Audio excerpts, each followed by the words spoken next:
WhatsApp guys this is my Honda Hornet's front wheel. আর এই যে বস্তুটা দেখতে পাচ্ছেন এটা হচ্ছে হুইল ব্যালেন্সার।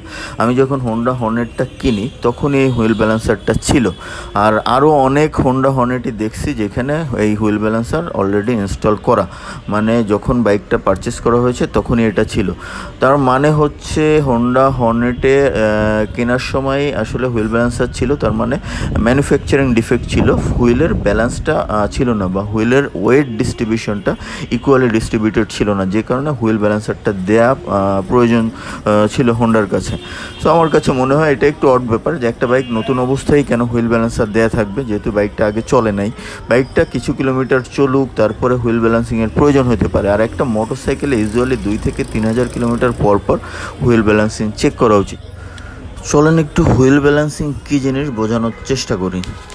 গাইজ, যদিও এইভাবে হুইল ব্যালেন্সিং চেক করা যায় না, হুইল খুলে চেক করতে হয়, তারপরে আপনাদের বোঝানোর জন্য আমি দেখাচ্ছি। এই যে হুইলটা ঘোরাইলাম, এখন দেখি নিচে একেবারে বটম পয়েন্টে, বটম মিডল পয়েন্টে কোন পয়েন্টটা হয়। এই যে এইখানে আমি একটু মার্ক করলাম, আমি আবার ঘোরাবো। এই যে এখানে আমি একটু মার্ক করে দিলাম যেন পরে আমি বুঝতে পারি। এই যে এই পয়েন্টটা নিচে আসলো, আমি আবার যখন চাকাটা ঘোরাই, মনে করেন যে এটা বাইকে লাগানো নাই, এটা খুলে আমি মেশিনে দিয়ে চেক করতেছি, একই জায়গাতে কিন্তু আসে নাই, ওই পয়েন্ট কিন্তু আসে নাই, তার মানে এটা ব্যালেন্সড আছে বলে মনে করছি। আর একই জায়গাতে যদি আসে, মানে একই পয়েন্ট যদি নিচে আসে বারবার ঘোরানোর পরেও, তাহলে বুঝতে হবে ওইখানে ওয়েট বেশি আছে।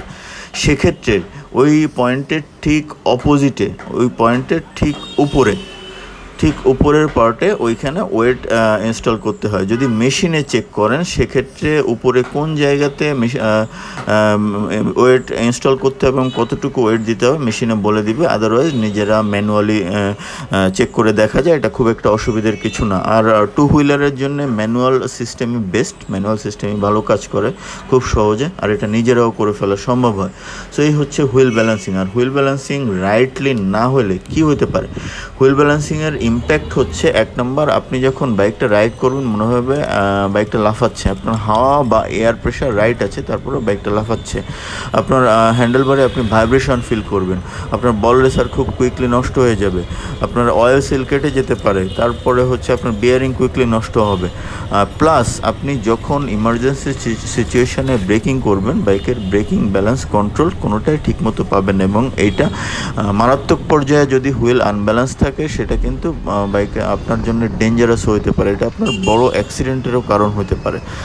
আর হুইল ব্যালেন্সিংয়ের মূল বিষয়টা হচ্ছে, একটা হুইল যখন ঘোরে বা আমরা যখন রাইড করি ও বিভিন্ন ঘাত প্রতিঘাতের মধ্যে দিয়ে যায় হুইল এবং টায়ার, সেক্ষেত্রে বিভিন্ন টেম্পারেচার এবং ঘাত প্রতিঘাতে হুইলের ব্যালেন্সটা কিন্তু অনেক সময় চেঞ্জ হয় বা ব্যালেন্সটা আনব্যালেন্সড হয়ে যায়।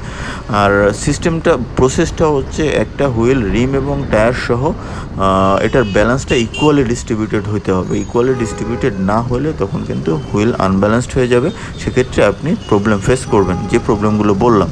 আর যখন এই হুইলটা ব্যালেন্স করায় নেবেন তখন আবার আপনি সেফ এবং রাইডটা কমফোর্টেবলি এনজয় করতে পারবেন। আর হুইল ব্যালেন্সিংয়ের বড় ব্যাপার হচ্ছে, আমরা অনেকেই বাইক রাইড করি, বাট আমি বাংলাদেশে এখনও বাইকের হুইল ব্যালেন্সিং কেউ করে কিনা, কোথাও করে কিনা জানি না, বাট এটা অনেক ক্রিটিক্যাল একটা ইস্যু।